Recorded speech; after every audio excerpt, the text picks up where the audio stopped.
क्या दोस्तों आपको पता है हाल ही में ग्लोबल फॉरेस्ट गोल्स रिपोर्ट 2021 किसने जारी किया? प्रतिवर्ष विश्व प्रेस स्वतंत्रता दिवस कब मनाया जाता है?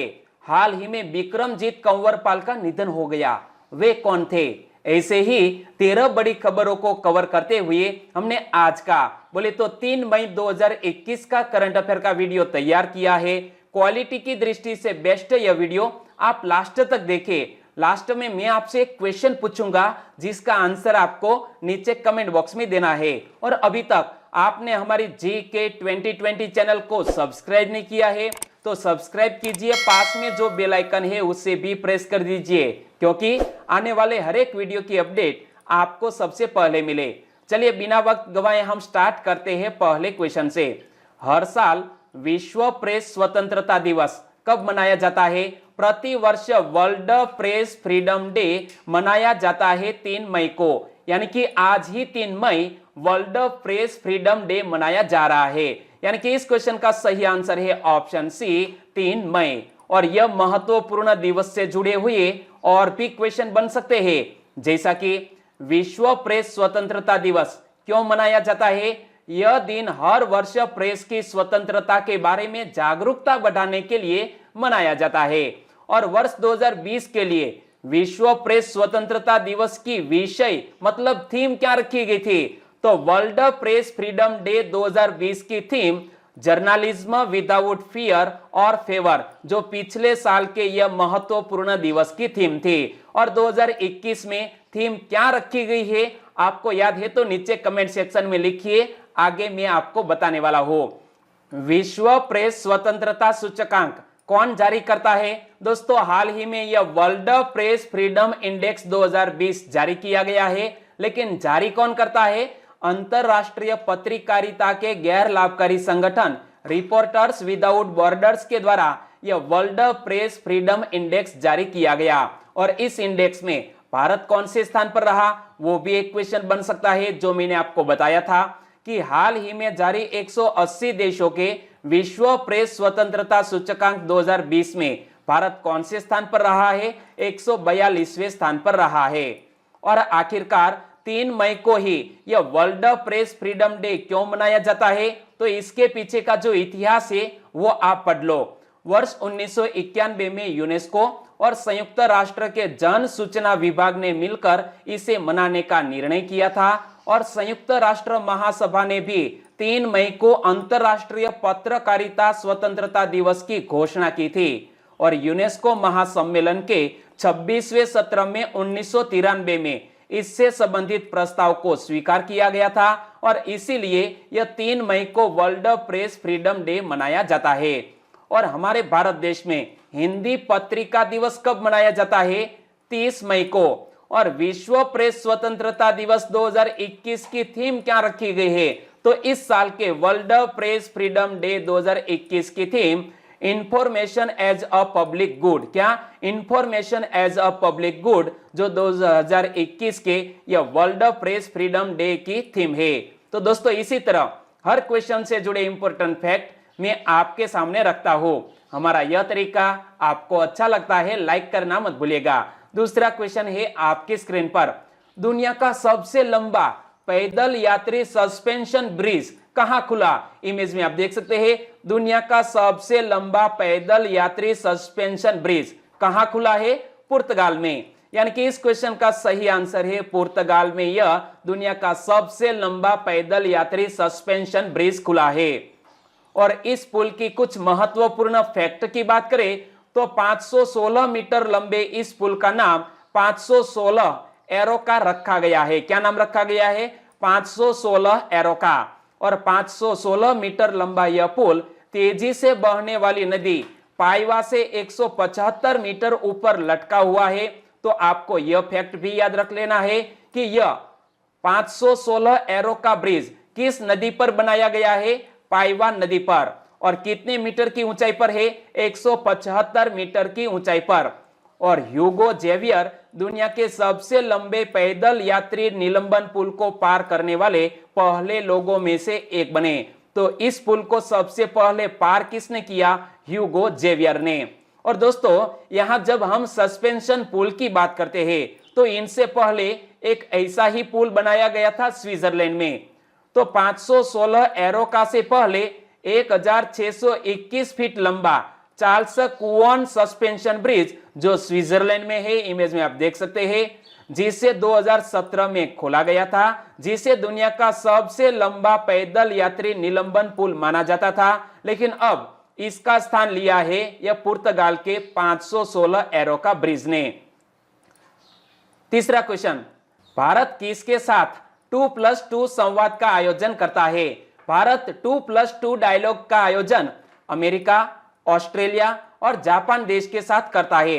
यानी कि इस क्वेश्चन का सही आंसर है ऑप्शन डी, उपर्युक्त सभी। लेकिन 2+2 डायलॉग में एक और भी देश शामिल हो गया है जिसका नाम है रूस, और रूस के राष्ट्रपति व्लादिमीर पुतिन ने हाल ही में सहमति व्यक्त की है। तो देखो, हमारे भारत देश के प्रधानमंत्री नरेंद्र मोदी और रूसी राष्ट्रपति व्लादिमीर पुतिन ने हाल ही में 2+2 मंत्री स्तरीय संवाद स्थापित करने के लिए सहमति व्यक्त की है। और यह 2+2 डायलॉग्स में कौन शामिल होते हैं? तो दोनों देशों के रक्षा मंत्री और दोनों देशों के विदेश मंत्री, और इसीलिए ही इसे 2+2 डायलॉग्स बोलते हैं। तो दोनों देशों के रक्षा मंत्रियों और विदेश मंत्रियों के बीच 2+2 मंत्री स्तरीय संवाद होता है। और यहां जब 2+2 डायलॉग्स की बात करते हैं तो इनके बारे में मैं आपको बताऊं तो भारत अमेरिका, ऑस्ट्रेलिया और जापान के साथ 2+2 संवाद का आयोजन करता है। किसके साथ?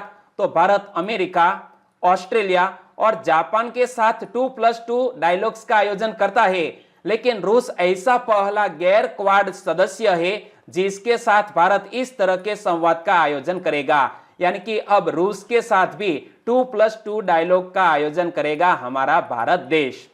और इसी के साथ हम भारत और रूस के संबंधों की बात करें तो वर्तमान में रूस भारत का सबसे बड़ा रक्षा आपूर्तिकर्ता देश है। साथ ही भारत की प्रमुख रक्षा प्रणाली जैसे कि S-400 को रूस से खरीदा गया है। इमेज में आप देख सकते हैं S-400 प्रणाली को हमारे भारत देश ने रूस देश से खरीदा है। और बात करते हैं रूस देश की तो आप मैप में देखिए कि यह आप देख सकते हैं, यह है रूस देश जिसके अगल बगल में Finland, Belarus, Ukraine, Kazakhstan, Mongolia और चाइना जैसे देश स्थित है। और रूस की राजधानी है मॉस्को। रूस के राष्ट्रपति है व्लादिमीर पुतिन, रूस के प्रधानमंत्री है मिखाइल मिशुस्टिन और रूस की करेंसी है रूसी रूबल। और रूस की संसद का नाम क्या है? ड्यूमा। दोस्तों कल ही मैंने आपको बताया था, आपको याद है? Well done. चलिए आगे बात करते हैं अगले क्वेश्चन की। तो चौथा क्वेश्चन आपकी स्क्रीन पर, अप्रैल 2021 में जीएसटी राजस्व संग्रह कितने करोड़ रुपए के रिकॉर्ड स्तर पर पहुंचा? अप्रैल 2021 में जीएसटी राजस्व संग्रह 1.41 लाख करोड़ रुपए के एक रिकॉर्ड स्तर पर पहुंचा। यानी कि इस क्वेश्चन का सही आंसर है ऑप्शन बी, 1.41 लाख करोड़। और कोविड-19 के बावजूद एक नया कीर्तिमान स्थापित किया गया है। तो देश में कोरोना का कहर जारी है, इसके बावजूद अप्रैल में जीएसटी कलेक्शन ने अब तक के सारे रिकॉर्ड तोड़ दिए हैं। और यहां आप इस ग्राफ को देखिए कि जीएसटी कलेक्शन 2021 की बात करें तो अप्रैल 2021 में जीएसटी कलेक्शन रहा है 1,41,384 करोड़। और पिछले मंथ यानी कि मार्च 2021 में यह कलेक्शन कितना था? तो 1,23,902 करोड़ रुपए था। यानी कि मार्च के मुकाबले यह तकरीबन कितने प्रतिशत? 14% अधिक कलेक्शन हुआ है। तो वित्त मंत्रालय के मुताबिक अप्रैल महीने में जीएसटी, जिसे हम गुड्स एंड सर्विस टैक्सेस कहते हैं, तो वस्तु एवं सेवा कर 1.41 लाख करोड़ रुपए से अधिक रहा, जो कि पिछले माह प्राप्त हुए जीएसटी कर से 14% अधिक है, क्योंकि पिछले माह मार्च 2021 में 1.23 लाख करोड़ रुपए का कलेक्शन हुआ था। और यह सारी बात वित्त मंत्रालय ने बताई है। और यहां हम बात करते हैं जीएसटी की। तो जीएसटी से जुड़े हुए और भी लल्लन टॉक क्वेश्चन आज मैं आपको बताने जा रहा हूं। तो जीएसटी का अर्थ क्या होता है? Goods and service tax, Hindi में कहे तो वस्तु एवं सेवा कर। और जीएसटी कब लागू की गई? 1 जुलाई 2017 को। और जीएसटी लागू करने वाला प्रथम राज्य कौन सा है? तो असम। जीएसटी लागू करने वाला प्रथम राज्य है। तो दोस्तों कैसा फील हो रहा है? अच्छा, वीडियो को लाइक कीजिए और वीडियो को अंत तक देखें। पांचवा क्वेश्चन, हर साल अंतरराष्ट्रीय खगोल विज्ञान दिवस कब मनाया जाता है? प्रतिवर्ष इंटरनेशनल एस्ट्रोनॉमी डे मनाया जाता है 2 मई को। यानी कि यह एक ऐसा दिवस है जो एक साल में 2 बार मनाया जाता है। अंतरराष्ट्रीय खगोल विज्ञान दिवस एक तो 2 मई को मनाया गया और दूसरी बार कब मनाया जाएगा? 26 सितंबर को। तो हर साल अंतरराष्ट्रीय खगोल विज्ञान दिवस यानी कि इंटरनेशनल एस्ट्रोनॉमी डे वर्ष में 2 बार मनाया जाता है। एक बार 26 सितंबर को और दूसरा 2 मई को जो हाल ही में मनाया गया। तो यहां इमेज को आप पढ़ लीजिए, इंटरनेशनल एस्ट्रोनॉमी डे 2 मई और यहां एक और तारीख ऐड कर दीजिए 26 सितंबर। और यहां अंतरराष्ट्रीय खगोल विज्ञान दिवस के बारे में आगे बात करें तो पहला अंतरराष्ट्रीय खगोल विज्ञान दिवस 1973 में मनाया गया था। खगोल विज्ञान दिवस राष्ट्रीय खगोल विज्ञान सप्ताह का एक हिस्सा है और यह सप्ताह यूनाइटेड किंगडम में आयोजित किया जाता है। कहां पर? यूनाइटेड किंगडम बोले तो ब्रिटेन में आयोजित किया जाता है। अंतरराष्ट्रीय खगोल विज्ञान का वर्ष 2009 में मनाया गया था। तो यह फैक्ट आपको याद रख लेना है कि अंतरराष्ट्रीय खगोल विज्ञान का वर्ष कब मनाया गया था? 2009 में, क्योंकि 2009 में गैलीलियो की खोज की 400वीं वर्षगांठ और 17वीं शताब्दी में केपलर की खोज को मनाने के लिए चिन्हित किया गया था। और जब विज्ञान की बात करते हैं तो विज्ञान से जुड़े और भी 2 महत्वपूर्ण दिवस मनाए जाते हैं, जैसा कि राष्ट्रीय विज्ञान दिवस कब मनाया जाता है? 28 फरवरी को। और विश्व मौसम विज्ञान दिवस कब मनाया जाता है? 23 मार्च को। आप इस इमेज को देखिए, नेशनल साइंस डे कब मनाया जाता है? 28 फरवरी को। और विश्व मौसम विज्ञान दिवस कब मनाया जाता है? 23 मार्च को। तो दोस्तों, हमारी चैनल की ओर से हमेशा प्रयास रहता है कि ज्यादा से ज्यादा इमेजेस का इस्तेमाल करके आपको बहुत ही सरल तरीके से समझाया जा सके। छठा क्वेश्चन, हाल ही में पोर्शे टेनिस ग्रांड प्रिक्स में महिला एकल का खिताब किसने जीता? पोर्शे टेनिस ग्रांड प्रिक्स में महिला एकल का खिताब जीता है एशले बार्टी ने। और एशले बार्टी ने किसको हराकर यह खिताब जीता? आर्यना सबालेंका को हराकर यह खिताब एशले बार्टी ने अपने नाम किया है। इमेज में आप देख सकते हैं, बहुत ही खूबसूरत टेनिस प्लेयर एशले बार्टी। लेकिन मैं आपसे एक क्वेश्चन पूछना चाहूंगा कि एशले बार्टी किस देश की टेनिस प्लेयर है? शीर्ष रैंकिंग की टेनिस खिलाड़ी एशले बार्टी ने फाइनल में आर्यना सबालेंका को 3-6, 6-0, 6-3 से हराकर पोर्शे ग्रांड प्रिक्स खिताब अपने नाम किया, जो 2019 फ्रेंच ओपन के बाद क्ले कोर्ट पर उनका पहला खिताब है। और बार्टी ने अपने करियर का यह 11वां खिताब अपनी झोली में डाल दिया है। 7वां क्वेश्चन, हाल ही में सुर्खियों में रहा माउंट मेरोन नामक तीर्थस्थल किस देश में स्थित है?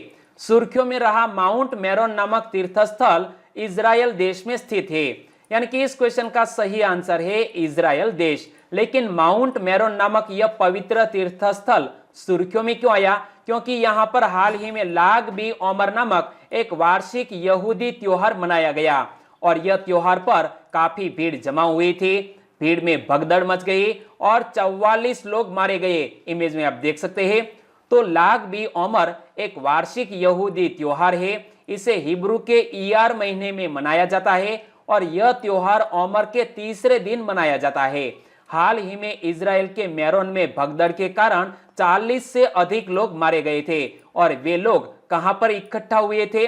तो वे लाग बी ओमर के लिए शिमोन बार योचाई के प्रतिष्ठित मकबरे पर इकट्ठा हुए थे। इमेज में आप देख सकते हैं, एक पवित्र स्थल माना जाता है यहूदी लोगों का। और उत्तरी इजराइल में यहूदियों के सबसे बड़े धार्मिक आयोजन के दौरान भगदड़ मच गई, जिसमें 44 लोगों की मौत हो गई। तो एक बहुत बड़ा हादसा हुआ है इजराइल देश में। तो आप मैप में देखें कि यह है इजराइल देश, जिसकी कैपिटल का नाम है यरूशलेम और इजराइल की प्रमुख भाषा है इब्रानी, जिसे हिब्रू भी कहा जाता है। इजराइल देश की करेंसी है इजरायली नई शेकेल। और इजराइल देश के राष्ट्रपति कौन है? रेवेन रेवलिन। इमेज में आप देख सकते हैं। और इजराइल देश के प्रधानमंत्री है बेंजामिन नेतन्याहू। और यहां आप देख सकते हैं इजराइल देश की करेंसी। क्लियर?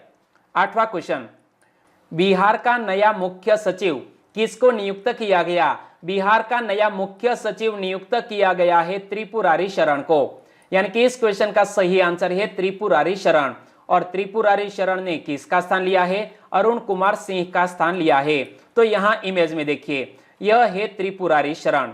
बिहार में नीतीश कुमार की सरकार ने राज्य के 7 आईएएस अधिकारियों को इधर से उधर किया। इस बीच सीनियर आईएएस त्रिपुरारी शरण को बिहार सरकार का मुख्य सचिव बनाया गया और हाल ही में यह पद रिक्त हो गया था, क्योंकि बिहार सरकार के मुख्य सचिव अरुण कुमार सिंह का कोविड-19 के कारण निधन हो गया था और मुख्य सचिव का पद रिक्त था। तो त्रिपुरारी शरण बन गए हैं बिहार के नए मुख्य सचिव।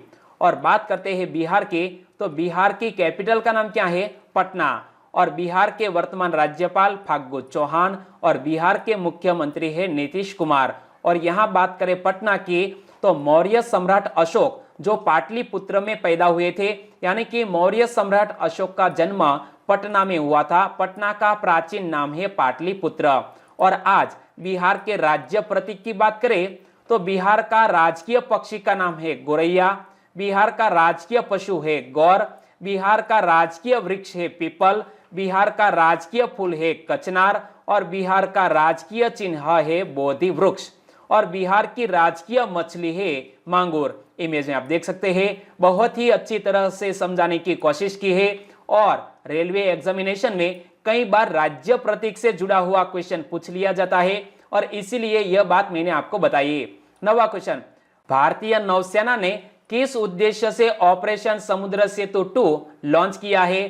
भारतीय नौसेना ने भारत में ऑक्सीजन से भरे कंटेनरों की शिपमेंट के लिए यह ऑपरेशन समुद्र सेतु 2 लॉन्च किया है। यानी कि इस क्वेश्चन का सही आंसर है ऑप्शन सी। तो मामला क्या है?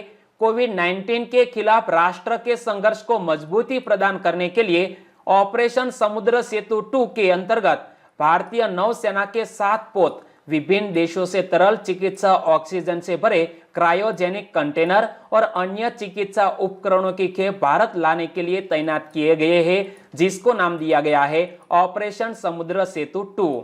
और इन पोतों में आईएनएस कोलकाता और आईएनएस तलवार को फारस की खाड़ी में तैनात किया गया है।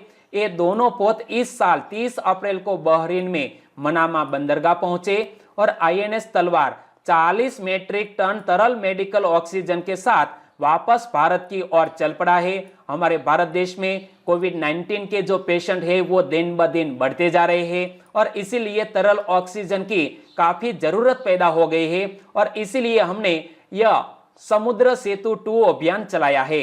ओके, 10वां क्वेश्चन, हाल ही में जानवरों के लिए कोविड-19 टीकों के पहले बैच का उत्पादन किसने किया? जानवरों के लिए कोविड-19 टीकों के पहले बैच का उत्पादन रूस देश ने किया। यानी कि इस क्वेश्चन का सही आंसर है रूस देश।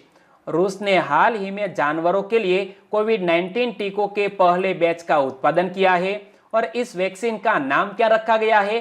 कार्निवैक्स। क्या नाम रखा गया है? कार्निवैक्स। और विश्व स्वास्थ्य संगठन ने हाल ही में मनुष्यों और जानवरों के बीच वायरस के संचरण की संभावना की पुष्टि की है। इसी के चलते रूस देश ने यह कार्निवैक्स नामक कोविड-19 टीका विकसित किया है जानवरों के लिए। तो यह रूस में पशु चिकित्सा और फाइटोसैनिटरी निगरानी के लिए एक संघीय सेवा रोसेल खोजना-जोर द्वारा निर्मित किया गया है। किसके द्वारा? रोसेल खोजना-जोर द्वारा इस टीके को विकसित किया गया है। और रूस देश के बारे में मैंने पिछले क्वेश्चन में ही बताया था, आपने याद रख लिया, बहुत बढ़िया। चलिए 11वें क्वेश्चन की बात करते हैं। हाल ही में विक्रमजीत कंवरपाल का निधन हो गया। वे कौन थे? विक्रमजीत कंवरपाल इमेज में आप देख सकते हैं, वो एक जाने माने अभिनेता थे।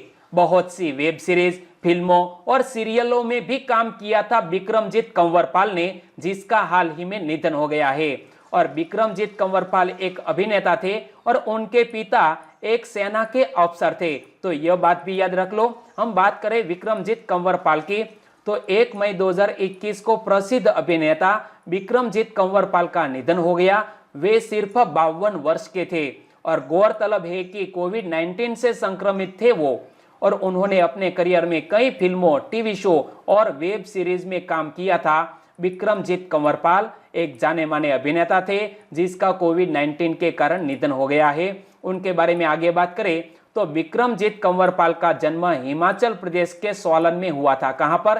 हिमाचल प्रदेश के सोलन में।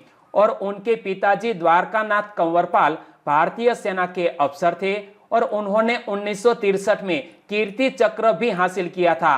12वां क्वेश्चन, दुनिया के सबसे बड़े हवाई जहाज की परीक्षण उड़ान का आयोजन किसने किया? दुनिया के सबसे बड़े हवाई जहाज की परीक्षण उड़ान का आयोजन स्ट्रेटो लॉन्च ने किया। यानी कि इस क्वेश्चन का सही आंसर है स्ट्रेटो लॉन्च। स्ट्रेटो लॉन्च द्वारा निर्मित विश्व के सबसे बड़े हवाई जहाज हाल ही में कैलिफोर्निया में मोहावे एयर और स्पेस पोर्ट से अपनी दूसरी परीक्षण उड़ान पूरी की। इमेज में आप देख सकते हैं। और इस प्लेन की विंग्स की लंबाई कितनी है? 117 मीटर है। कितनी? 117 मीटर। तो देखो, विमान 220 टन से अधिक पेलोड ले जा सकता है और इस विमान का पंख फैलाव 117 मीटर है और यह एक अमेरिकी फुटबॉल मैदान से भी अधिक है। और इस प्लेन को नाम क्या दिया गया है? रॉक नाम दिया गया है। तो यहां हम बात करते हैं स्ट्रेटो लॉन्च की। तो क्या आपको पता है कि स्ट्रेटो लॉन्च की स्थापना किसने की थी? 2011 में पॉल एलन ने की थी। और पॉल एलन बोले तो माइक्रोसॉफ्ट के सह संस्थापक थे। कौन? Paul Allen. और उन्होंने स्ट्रेटो लॉन्च की स्थापना की थी 2011 में। 13वां क्वेश्चन, हाल ही में ग्लोबल फॉरेस्ट गोल्स रिपोर्ट 2021 किसने जारी की? The global forest goals report 2021 United Nations ने जारी की। यानी कि इस क्वेश्चन का सही आंसर है यूनाइटेड नेशंस। हाल ही में संयुक्त राष्ट्र द्वारा जारी वैश्विक वन लक्ष्य रिपोर्ट, इंग्लिश में बोले तो ग्लोबल फॉरेस्ट गोल्स रिपोर्ट 2021 के अनुसार कोविड-19 महामारी ने वनों के प्रबंधन में विभिन्न देशों के समक्ष आने वाली चुनौतियों को बढ़ा दिया है। और इस रिपोर्ट को संयुक्त राष्ट्र के आर्थिक और सामाजिक मामलों के विभाग द्वारा तैयार किया गया है। किसने तैयार किया है? यूनाइटेड नेशंस के department of economic and social affairs के द्वारा इस रिपोर्ट को तैयार किया गया है। और यह report United Nations strategic plan for forest 2030 में शामिल उद्देश्यों और लक्ष्यों की प्रगति पर समग्र अवलोकन प्रदान करती है। और इस रिपोर्ट की बात करें तो रिपोर्ट के निष्कर्ष क्या निकाले गए हैं?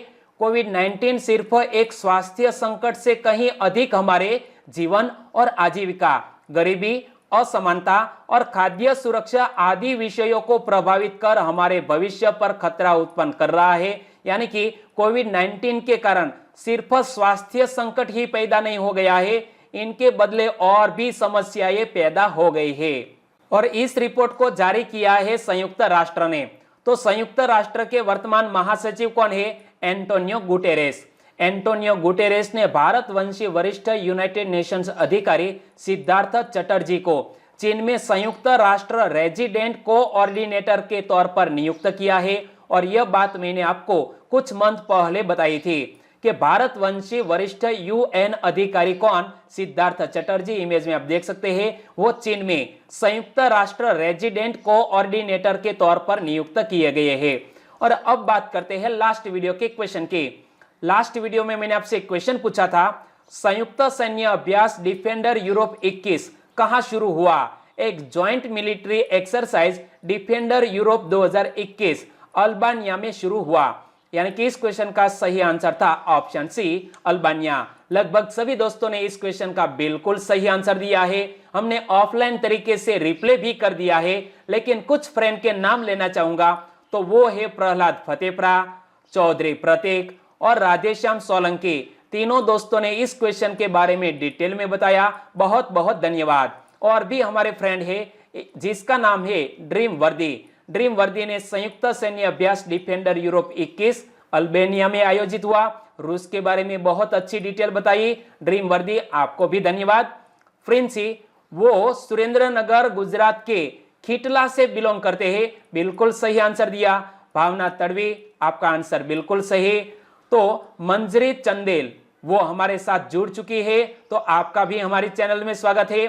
सिसोदिया प्रदीप सिंह, आपका आंसर भी बिल्कुल सही। सभी दोस्तों को फिर से एक बार बहुत बहुत धन्यवाद। और आज के वीडियो का क्वेश्चन ए रहा स्क्रीन पर।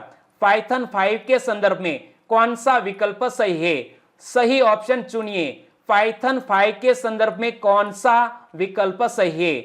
और सही ऑप्शन चुन लिया है तो आंसर देना है नीचे कमेंट बॉक्स में। और वीडियो वाकई में आपको अच्छा लगा है, हेल्पफुल लगा है, तो आपके दोस्तों को फेसबुक, व्हाट्सएप या टेलीग्राम के जरिए इस वीडियो की लिंक शेयर करना मत भूलिएगा। बस छोटी सी उम्मीद के साथ वीडियो खत्म करते हैं, फिर मिलेंगे नए करंट अफेयर वीडियो के साथ। तब तक के लिए टेक केयर एंड जय हिंद।